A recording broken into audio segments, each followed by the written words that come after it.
welcome once again to the Open Mic, Writers in Their Own Words, where every show I talk to writers from across the literary spectrum about their work and how they do what they do. Some have been huge New York Times bestsellers. Others are folks just getting their feet under them and starting out in this crazy industry. But either way, this show is about and for writers and readers and those interested in the experience of writing. And as I noted, the publishing industry here in the modern age, which can be a little bit challenging. And for those who don't know, the show is available both on YouTube and on all of the major podcast platforms. If you haven't become a subscriber yet, do me a solid and go ahead and hit the subscribe button, and also leave me a nice review if you'd be so kind. That helps other people find the show. So anyway, with enough of the commercial, without further ado, let me get to today's guest, because this is exciting for me, because Connor Sullivan is relatively new to the scene. But he's hardly new to writing. He's been around it for quite a long time. His father, Mark's quite a successful thriller author too. But boy, talk about somebody who has carved out their own space and has taken names and kicking ass along the way. He's got his brand new book will be out next March called Wolf Trap. And that is, as it probably would sound, a thriller, which is Connor's forte. And here's his debut book, Sleeping Bear, which I will just say every writer wishes they could come out of the gate the way Connor has. So Connor, I'm thrilled to have you here with me today. How are you doing? Great. Thank you for having me. Oh, absolutely. Absolutely. The pleasure is definitely all mine. Well, let me just get right into the whole gig here, because I really liked Sleeping Bear a lot, and I haven't been able to get too far into Wolf Trap yet, but so far, I mean, you haven't missed a beat. Really exciting stuff, thrilling, really great flow, great pacing. I mean, you are truly an outstanding writer, and I am always interested in characters. Maybe because plotting is so hard for me, but characters, I think, are really what drives a story for me. And I've had a lot of writers over the years tell me that they started stories because essentially they had a character that self-created in their head and literally started talking to them in their head, in their subconscious mind. What was your inspiration for Sleeping Bear? What was the spark that started what became, your debut novel? Yeah, so I'd say that the spark for Sleeping Bear was more of a plot idea rather than a character idea. I was reading scripts at Warner Brothers, and I came across this article. I still cannot find this article today, but it was an article about how many people go missing in the Alaskan Triangle. And this is a space that's probably, it's like the size of Texas or something. It's crazy. And the statistic of people going missing was something like, I can't remember, 50,000, 60,000 people since, 1988, when they started keeping track of this. And as I was reading this article at lunch one day on the Warner lot, I started to just do some quick research on Google, and then I went on Google Maps and looked at what this triangle was. And as I'm, expanding Google Maps, you see Russia is right there. And all of a sudden I just got this idea of Sleeping Bear. What if people were kidnapped out of, Alaska and this triangle, this very desolate place in the United States, and taken to Russia for kind of this, experiment type, sport thing, kind of like a Hunger Games. And that's kind of where the crux of the idea came. And it was kind of an absurd idea.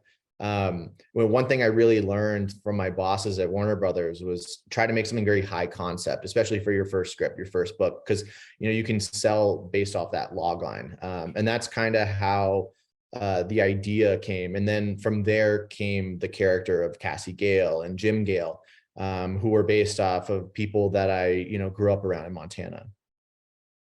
Right. And it's interesting because you answered the question, because one of the things that I had thought initially, knowing you're from Montana, was, well, why not have that why not set something in Montana? But clearly Montana's proximity to Russia is a little different than Montana. So that makes sense. But tell me more about the research process, because you and I have talked about this a little bit before about how essentially, Google Maps and that kind of thing, but it certainly doesn't come across that way. As I was reading it, I was thinking, God, this is somebody who must have grown up in this area, because it really felt like, you had a really deep, profound knowledge of the Alaskan backcountry. Tell me a little bit more about the research you put into it, because it is almost like a character unto itself. Yeah, I get this question a lot. So I'd only been to Alaska once. And when I was writing it, I was living in Los Angeles, and my wife and I are working in the entertainment industry, and we had, no money. So I couldn't just take a research trip. Growing up though, I have spent a lot of time in the backcountry in Montana, just hunting, fishing, backpacking. So that experience of my whole entire childhood, I was able to put on the page. And, I talked to a lot of people who live in Alaska. A lot of my friends are from Alaska. I, would call the village public safety officers, Alaskan state troopers. I would read everything I could, so the research involved was crazy, a crazy amount of research to make it seem, authentic. So. And this is really a lesson for people, because I can remember talking to writers over the years, multiple writers, who would say things like, well, I have this thriller, but I need to find a way to say, as an example, get into Langley so I can really accurately describe FBI training headquarters and things like that. And I always thought, even then, it's like, well, that's the dumbest thing in the world, because none of us know what Langley looks like. You could make it anything you want, right? Why does it have to be that? But now, of course, obviously, you can get that information. It's so much more readily available to you. So Yeah. kudos. You mentioned that you worked at Universal, not Universal, excuse me, Warner Brothers. I worked at Universal, Warner Brothers, reading scripts. And, I'm sure you saw a million things that were painful to read. Yeah. Tell me a little bit about that experience, and maybe what it brought to the table for you in your own writing career. Yeah, I mean, I look at that time of my life as kind of like the schooling of how to be a novelist or a storyteller. One thing that was so, I mean, I read thousands of scripts, and you will only find a gem or two within 1,000 scripts. That's how, there's so many of them. But, and I always tell people this is that it takes about an hour and a half, 2 hours to read a script, and it can take, 6 to 8 to 10 hours to read a book. I was able to read about 3 a day, sometimes 4. And, by reading them so fast and reading so many of them, you start to see what works and what doesn't work, mostly what doesn't work. And, and you just, your brain just kind of picks that up. So by reading so many of them, it was the equivalent of reading, thousands of books too. But I just at a very quick pace. So that was just kind of just my schooling of story, I would say. Yeah, because as I noted in the beginning, the pacing on Sleeping Bear is fabulous. I mean, which is a critical component of any thriller. I mean, it's got to move. I mean, it's right there, in the genre title, right? It's got to be thrilling. It's got to move. And of course yours does. And so did you find, though, because I know you also went to college and studied writing, was there a difference in what you learned at your job reading the scripts compared to what you were learning in college, where you were learning, quote unquote, to write? Yeah. It's hard to say, because I wouldn't say that going to writing school in college was a waste of time, because it did give me deadlines. It did force me to write. But I would say that I learned more out in the real world just doing it and just reading. To be a writer, you have to just do it, for years and years, and you have to be very regimented with your craft. And it could be a lonely existence, but that's where the schooling really comes from. I mean, I have this story I always tell where, I went to school for 4 years, I studied, I wrote, and then I graduated, and I got, my wife and I got our first apartment, and I got an office there, and I got a desk and a fancy computer and a fancy printer and everything. And I remember opening Microsoft Word and just seeing a blank page, and calling my dad in terror and going, I don't know how to write. And, I just went to school for 4 years. I don't know what I'm doing. And he basically just said, yeah, welcome to the club, figure it out, and hung up. And that was pretty much the best thing he could have done, because, it really forced me to, figure out what kind of writer I wanted to be and what kind of writer I didn't want to be. At school, you kind of just mess around and with, little short stories or scripts, or, you know what I mean? And it was that time looking at that blank page for so long that I had to get very specific about, what genre I wanted to write in. Right. And once I was kind of like, okay, I want to, be more of an espionage spy novelist. At that time, I didn't know any spies. I mean, we had some family friends who were in the CIA, but it wasn't until later when they got out that they could really help me. So what I did is I went and I said, I really like Vince Flynn. Like growing up, I'd always read Vince Flynn. So I went back and I reread all those books, but I reread them from the perspective now of a writer, not a reader. So, I have my whole Vince Flynn collection, and it's just all marked up, of what is he doing here? How does this work? So that's kind of how I got started in that, spy espionage type learning and creating.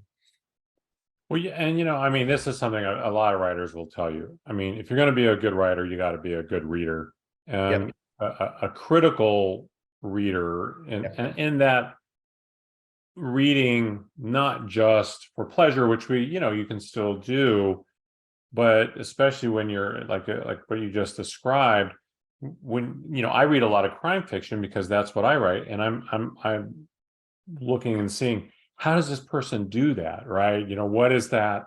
What element do they build into a character or a storyline? How do they make these transitions? All these little things that make the story work within that genre. And that is a lesson that I think a lot of writers, I really wonder. I mean, I think a lot of writers, they get daunted by that blank page, and they don't do what you did, which was to go, well, figure it out. Kudos to Dad too. As a father myself, I can say sometimes you just got to say that. That's good advice, Dad. Well, along those lines, we know every new writer will struggle with their footing, and even when they're writing, sometimes the struggle isn't the words; it's finding an authentic voice that is theirs, even if it's within a very populated genre. Did you struggle with that? And if so, did you have an aha moment where you looked up and you said, well, damn, that's what I was trying to do. I got there. Yeah, I definitely had that aha moment. One thing that I still suffer from, imposter syndrome, right? And I think in some way everyone does. One thing that I did very early on is that, when I would finally write something, I would say, I'd be looking at, it's on Microsoft Word or it's on Scrivener, and I just go, that looks so stupid, right? Like, this doesn't feel real. This doesn't, there's something about it. It just doesn't work, right? So what I did, and I think I heard this from an interview of Hunter S. Thompson. He said that he has written everything that Hemingway wrote twice. And what he did, so he would copy on his typewriter every word of Hemingway, and he did that twice. So what I did is that I went and grabbed some of my favorite scenes or chapters from my favorite books, and I would literally just put it right here, and I would write it out in the same format as I write, so on Microsoft Word, and then I would look at it. And I would go, wow, that looks stupid on my computer too, but it looks so great in this book.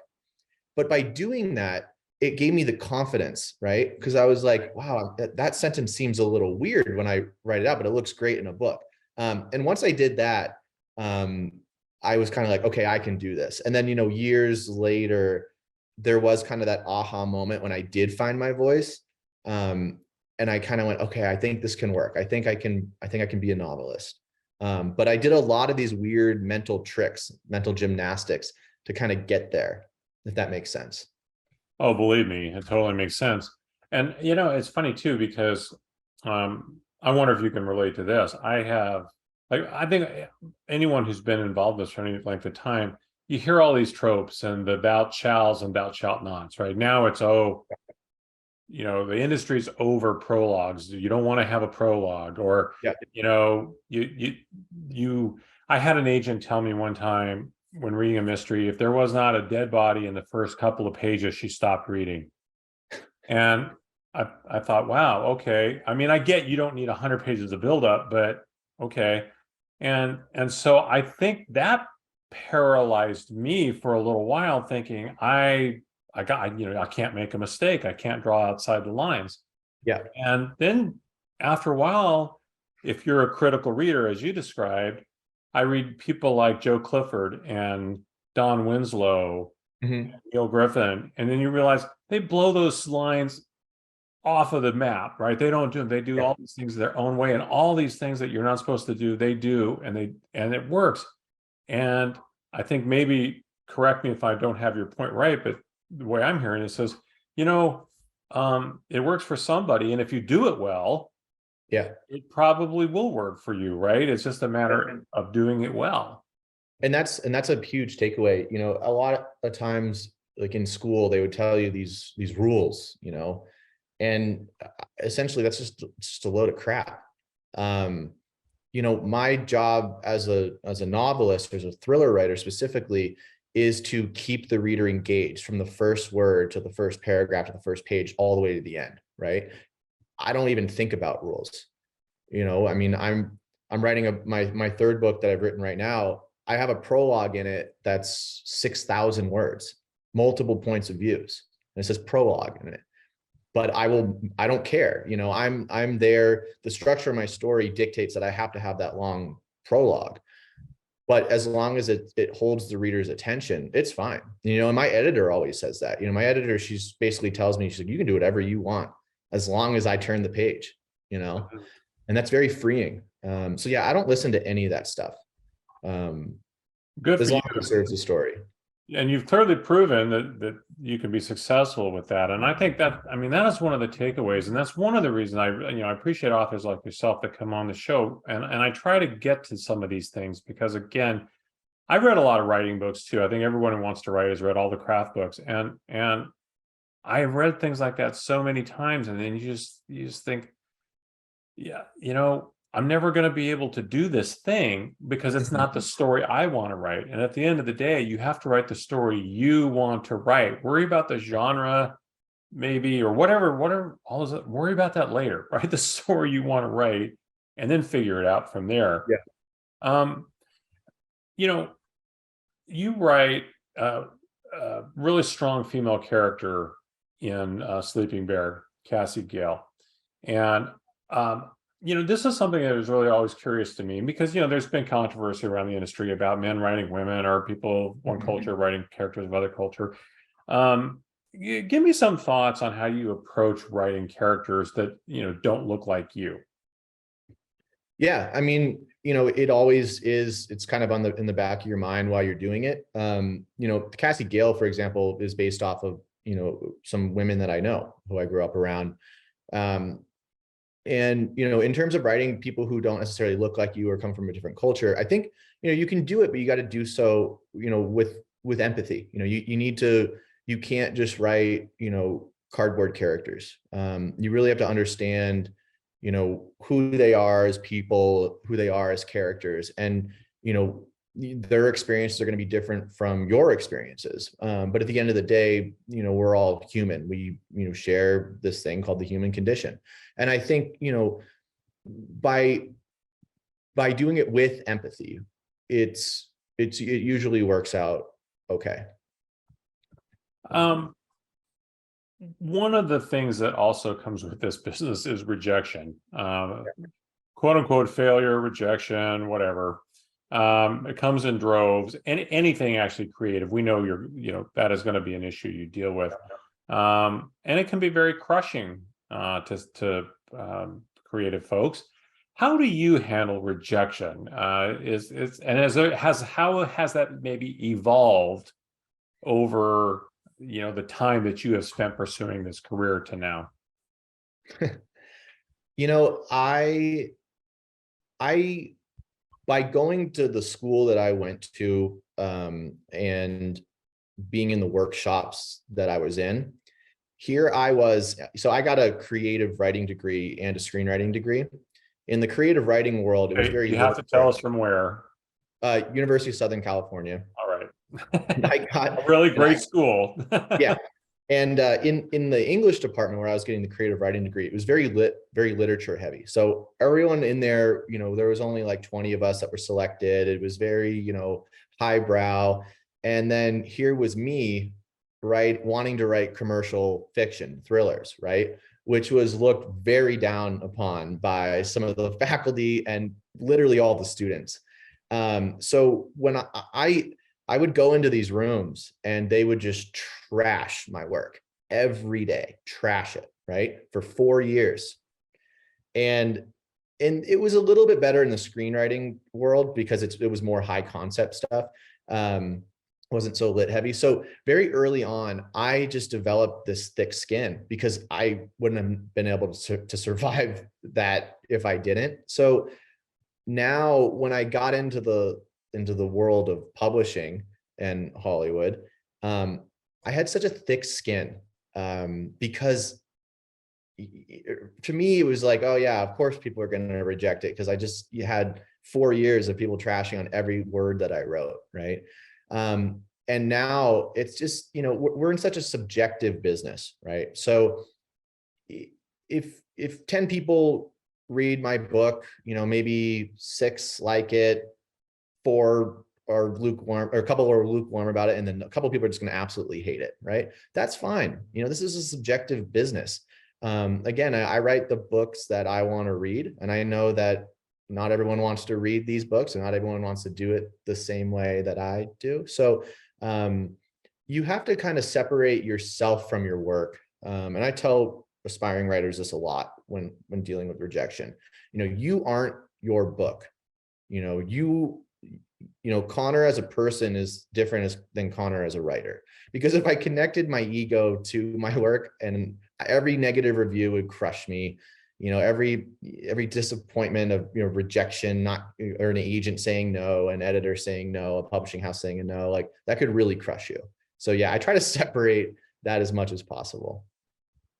I am curious about how the real world might impact your story. And of course, if anyone knows anything at all about books, it is a long process, right? From the start, even after a book is accepted, it might take 2 years for it to get out into the world. So with that as a preface, did it help or hurt what having Russia invade Ukraine when, as Sleeping Bear is getting out there into the world? I mean, clearly the Russians are kind of the big bad enemy right now. I mean, what impact does it have when you have world events actually intrude upon the fictional worlds that you're creating with your writing? Yeah, I worried about that. Sleeping Bear was already out for about 6 months before that happened. So, I didn't really see anything, a jump or a decline in sales. I'm now kind of shifting more to geopolitical thrillers, like Wolf Trap, for example, which is based off of kind of like the Jamal Khashoggi murder, and the Saudis and all this stuff going on. The book I'm writing right now is, literally things are changing so fast with United States relations with Russia, China. I mean, every day it's something, and I do worry about that. One thing I do tell people is that, I'm writing in a universe that I have created, right, that mirrors what I see, right? So I'm not writing about real life. I'm creating my own universe, and within that universe, I can do whatever I want with it. But yeah, it does.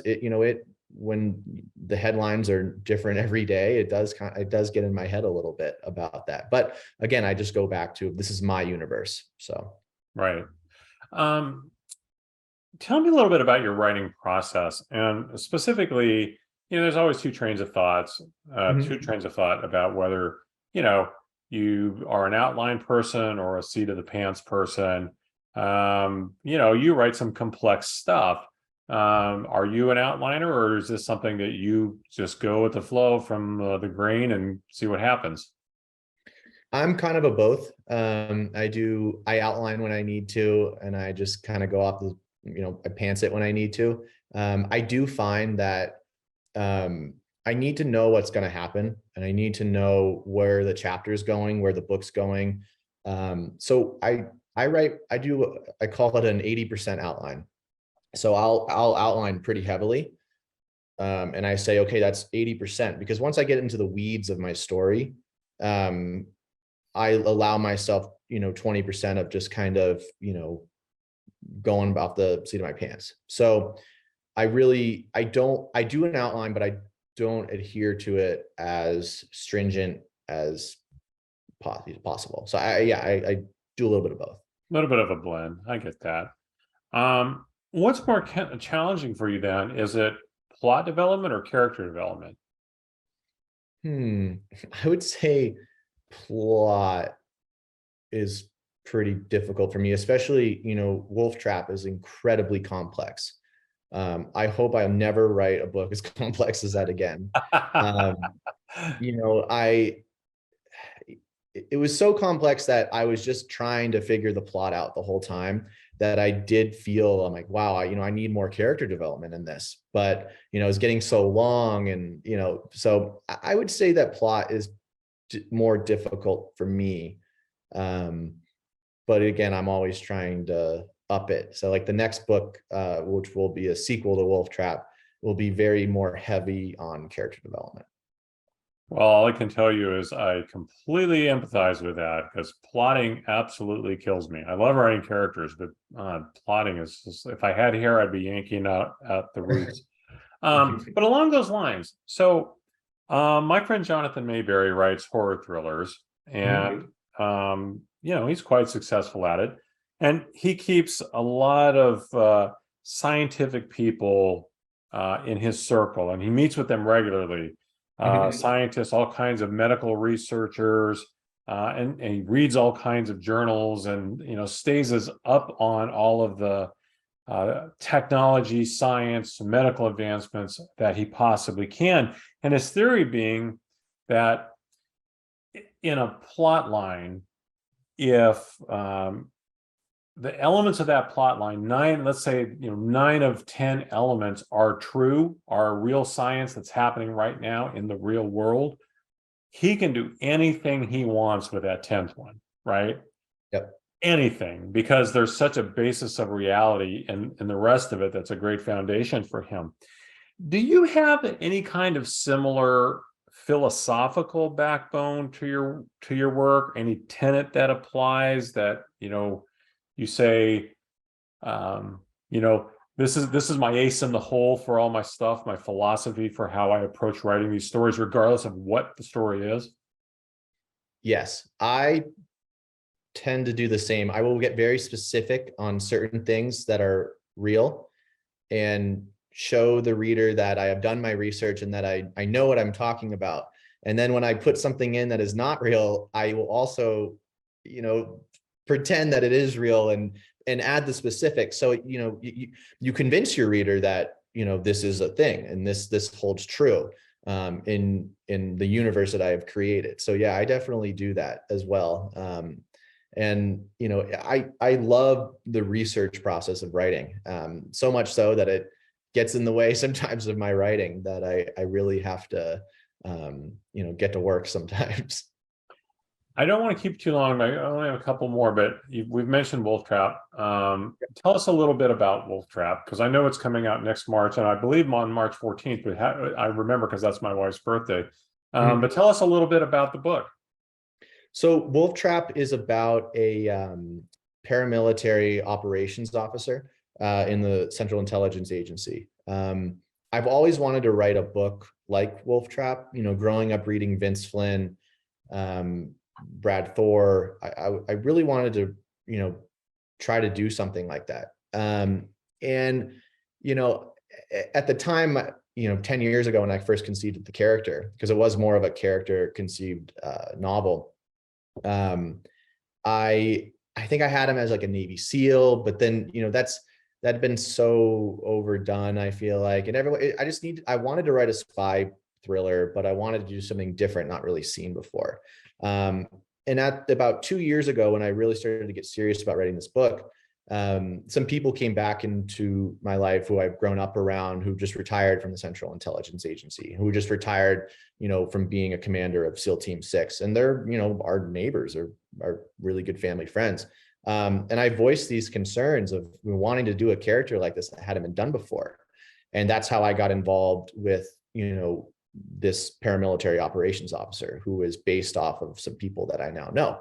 And the book is basically about a paramilitary operations officer, has something very bad happen to him in Pakistan, and he moves home to Montana, and he's a snowcat driver up at our local resort here. And he kind of gets thrust into this global conspiracy and having to go back to his old life. And then it just very quickly spirals out of control.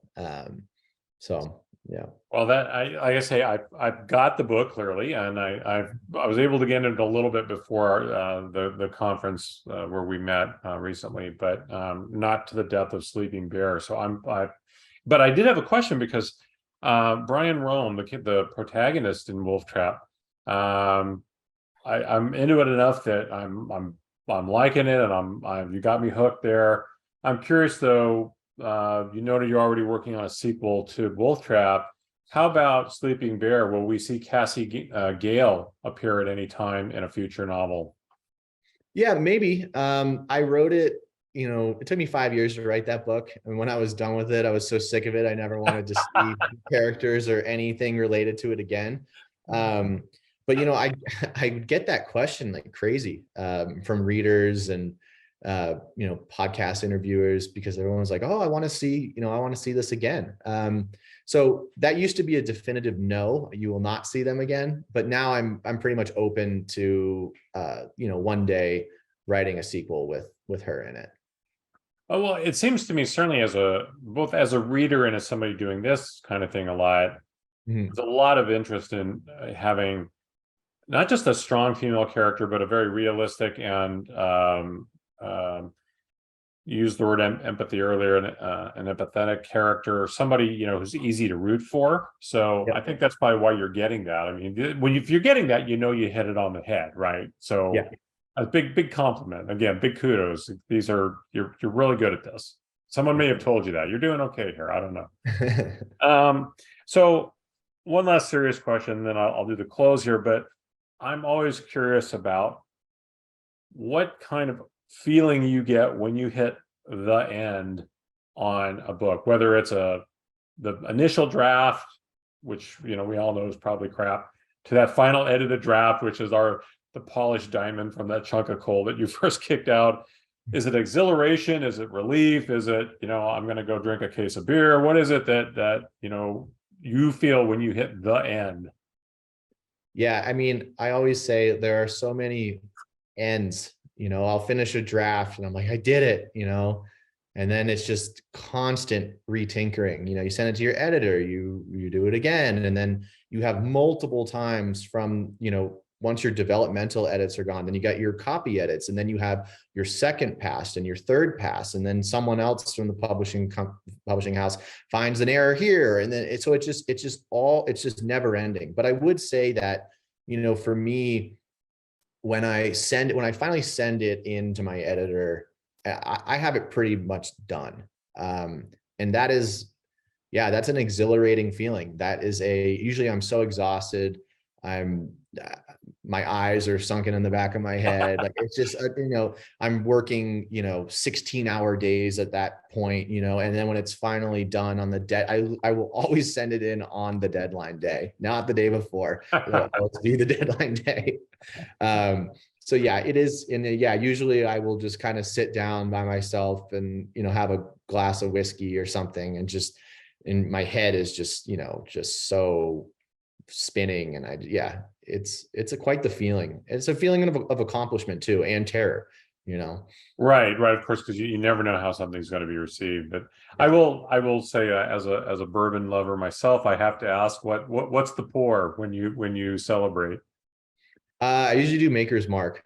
Okay, yeah, I Yeah. like Makers too. I like Yeah. Makers. I like Noah's Mill. I like several. Anyway, that's a whole different kind of podcast.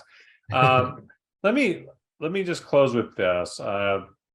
This is meant to be a somewhat a fun question, a little let's pretend question.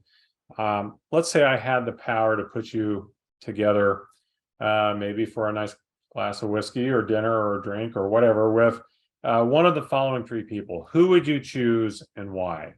And the options I'll give you are Ian Fleming, who of course wrote all the Bond mysteries or the Bond thrillers, the great Alfred Hitchcock, who does not need an explanation, or Jessica Chastain. And I'm specifically thinking of Jessica Chastain from Zero Dark 30. So any one of those three, who would you choose and why? I think Hitchcock, for sure. I mean, he's the master of suspense. I studied him like crazy in school, in film school. I think everyone who goes to film school studies Hitchcock. But yeah, he's kind of the godfather of suspense. He's taught me more about structure and, how to create a tense scene. I mean, if you look at Tarantino's body of work too, he's basically he's stealing from Hitchcock in a lot of ways. I mean, if you look at the opening scene of Inglourious Bastards, for example, that is a masterclass of suspense, right? And what he's doing is he's, basically there's that part of that scene where, the Nazi colonel, I think, is talking to the farmer about, where are you hiding the Jewish people? And what Tarantino does is he just goes under, and they're hiding under the floorboards, right? That's Hitchcock. That's showing the bomb under the table, right? Yes. So I try to do, I would love to pick that guy's brain, for days, weeks, months, years. So yeah, definitely Hitchcock. And all the formats too. I mean, TV, film, I mean, books. I mean, he was the master, no question about it.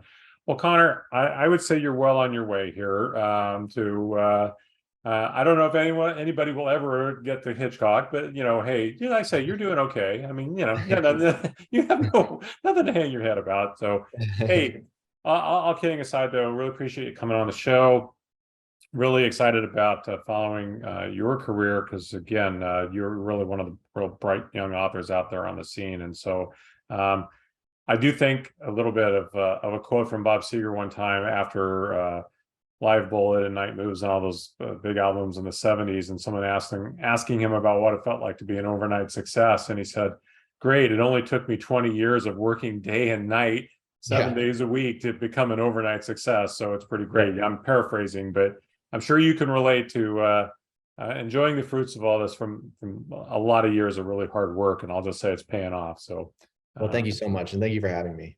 Oh, absolutely. It certainly was my pleasure. And again, I'll remind everybody, if you enjoyed this interview and you enjoy interviews like this, where you can learn an awful lot about writing and about a particular writer's work and the industry, etc., hit subscribe, go on your podcatcher of choice, leave me a nice review, help other folks find this. I don't make any money doing this. I do this simply because I'm a writer myself, and I really enjoy talking with writers and picking their brains. And it's my own little master class. And hey, you know what? If you hit subscribe, it can be yours too. So Connor Sullivan, best of luck. I'll keep watching for all the new books as they come out. I'm sure movies. We didn't even get into the optioning part of that, but maybe one of these days when Sleeping Bear is actually getting made, I can convince you to come back on, and we'll talk about that whole process a little bit. So. Cool. Thank you so much. All right. Until then, this is Rich Ehisen. This has been the Open Mic. My very last thought, tomorrow is not promised to any of us, so please make today count. Take care.